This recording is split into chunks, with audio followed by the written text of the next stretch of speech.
Hello friends, and a warm welcome back to the Slow Living Collective, a podcast about slowing down, living seasonally and embracing an intentional life.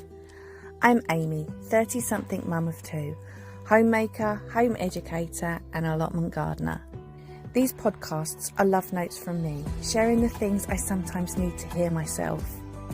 In these episodes, I'm going to delve into what it means to walk a different path, to stepping outside of societal norms and embracing the ever-ending beauty that it provides. From educating our children outside of the school system, living in a small home by choice, surrounding ourselves with a life of intention instead of living a life by default. I welcome you on this journey with me to open your minds to a different way of living.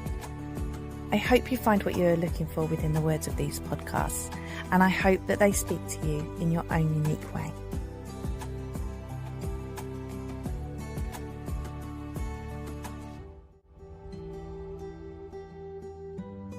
Hello everyone, and welcome back to a new episode. It's been a while, right? I loved recording season 1 of the podcast, but I definitely was trying to do all the things at once, and I needed to step back, take a bit of a break and allow myself to slow down and recalibrate. That's one of the great things about slow living and being so in tune with yourself. The way you live and ultimately your needs are so important, and because of that I took a longer break than I anticipated, but it means I'm coming back at what is the perfect time for myself. I have been so humbled with the amount of messages I've received from people on Instagram who have found this podcast, and I am so grateful for all of you who take time out of your lives to listen to my words. I remember when I first started the podcast, it was this brief idea in my head, and within one weekend I had recorded 5 episodes and was there putting it out into the world. I remember my husband said to me at the time that I didn't require any fancy equipment, I just figured it out with what I have got. And nothing has changed. I record using the voice recorder on my phone, I'm sitting on my bed, I have no fancy soundproofing, and I will edit this with the iMovie program on my laptop. For me, simplicity always wins. To me, the words I have to share are the most important part of all this, and the odd distant yell of one of my children downstairs with my husband just adds to the authenticity. Perfection isn't for me, but the beauty of the life I have created by intention is. And that leads us nicely onto today's topic, slow living, and a little bit of seasonal living too. I've obviously covered this before, but for episode 1 of the new season, I thought it would be a great idea to share the beauty of the life we choose to live and why slow and seasonal living have become so important to us. To some extent, slow living has always been there for me. This want to never quite conform to the status quo. When I was growing up, I was schooled through the education system, almost from bottom to top, as I finished up my education with my master's degree as an adult. I did love learning and research, but I never felt quite comfortable with the idea that school was just prepping me for a job. I remember age 14 or 15 thinking there is no way I want to do a traditional job. That just isn't for me. And despite having a few traditional 9-to-5s throughout my 20s, on the whole my working career has always been something that doesn't stick me in an office behind a desk. Nothing against sitting in an office behind a desk, but I just felt like I needed more than that. The jobs that have been most me include my career as air cabin crew and then running my own social media branding business. Things that gave me the freedom I wanted to be who I was always meant to be. These things might seem insignificant, but actually they really do form that early part of my thinking, knowing that the normal status quo just wasn't for me, even as a child when I didn't quite understand it. But these things open up so many avenues of thinking for me as well. Why are we so defined by a job anyway? Why does everyone care about what we do? Why is it always that first question? Oh, what do you do? For me, being happy, content and fulfilled is far more important than anything I can achieve in a workplace or for financial compensation. When I had my first baby in 2019, I heard the same platitudes that we all hear about how time goes so quickly and we must just soak it all in. Let's be honest here, parenting is hard and we absolutely cannot soak it all in every second. And as parents, the last thing we all need to be told is that we're missing out on things. We all have so much on our plates as it is, even when we live slowly or more intentionally. And that raises a really good point. What is slow living anyway? Well, slow living will look different for everyone because we all live different lives. But for me, it is slowing down our life where we can, taking time for connection, embracing simplicity, being mindful, avoiding the rat race, and in some aspects, living outside of or backing against societal structures where we can. It's about being intentional and not just living by default. What slow living isn't is a metric of comparison against anyone else and how they live. The pandemic really brought slow living front and centre in our lives. That period of the first lockdown where we were isolated away from the world. Inside our home, it was just the three of us. Life was slower and easier. We started to rely on doing simple things like baking our own bread, making things that ordinarily we would just purchase from the supermarket. We embraced a period where time stood still, and it felt really good.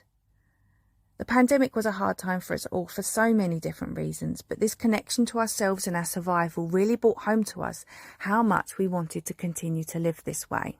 Of course, there were a number of lockdowns here in the UK, each one a little bit more trickier than the one before, and for the second and third lockdowns, I was pregnant with our little boy.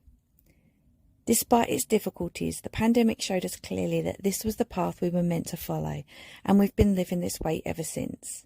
Is it always easy? No. But it's a constant work in progress and something we fall in love with over and over each day. Since following a slower way of life, it has opened up many avenues to me or reinforced beliefs I already had. Seasonal living is a path we've been growing along for the last 18 months, living by the wheel of the year, embracing living seasonally, eating seasonally, and living as much as we can from our own produce. We applied for an allotment in 2020 and will soon be celebrating 1 year of our plot. It's been wonderful to learn about allotment growing, having only grown on our balcony before, and I have been a prolific balcony gardener. You can check out my previous episode in season 1 where I talk about the difference between balcony gardening and allotment gardening. We embrace eating seasonally, nourishing our bodies, honouring the seasons, their flow and how they impact on the way we think and feel. Modern society has us doing the same things, working the same patterns, keeping up the same facade, and eating the same things throughout all 365 days of the year, when really, as with anything, there are ebbs and flows. By embracing these ebbs and flows of life and the seasons, we are able to work with how we feel at any one time. It sounds so simple, but modern life has knocked these simple things out of us, the simple ways that our ancestors used to live. Another thing slow living brought up for me is living in a small home, and I will always say that I live in a small home by choice. It might sound surprising, but I actually don't want to upgrade my home or upgrade my space. Living small is a revelation, and there is so much joy in slimming down our possessions, simplifying and to some extent minimising too. I absolutely love our home, and I absolutely love finding clever, smart ways to utilise the space that we have. Finances, of course, play an important role too, as part of the way we choose to live is to not stretch ourselves financially and to not always be reaching for the next big thing and stretching to our limit, but instead, if we can, to live a lot under our means. Now, I'm aware of my privilege here, however, in the midst of a cost of living crisis where some people just don't have the luxury to live within their means at all. So I do appreciate how privileged I am to have that choice. I always said that I wouldn't move from here because I love the small space. However, my stance has changed on that slightly due to our building being caught up in the building safety crisis, which, if you don't know, unveiled dodgy practices within the building industry relating to cladding, which came about after the Grenfell tragedy. I always said I wouldn't move. Now, currently, I can't move, but eventually I'll be able to, and I will, but only to another home of a similar size. Small home living ties in perfectly with that simplicity I was talking about, and only living with the things we really need and not clinging on to everything else. As with everything, it's a work in progress, but slowly, we're getting there. These things don't need to be all or nothing. They don't need to be something you strive to achieve in a weekend. They are the quiet things you do in the minutes and seconds of every day.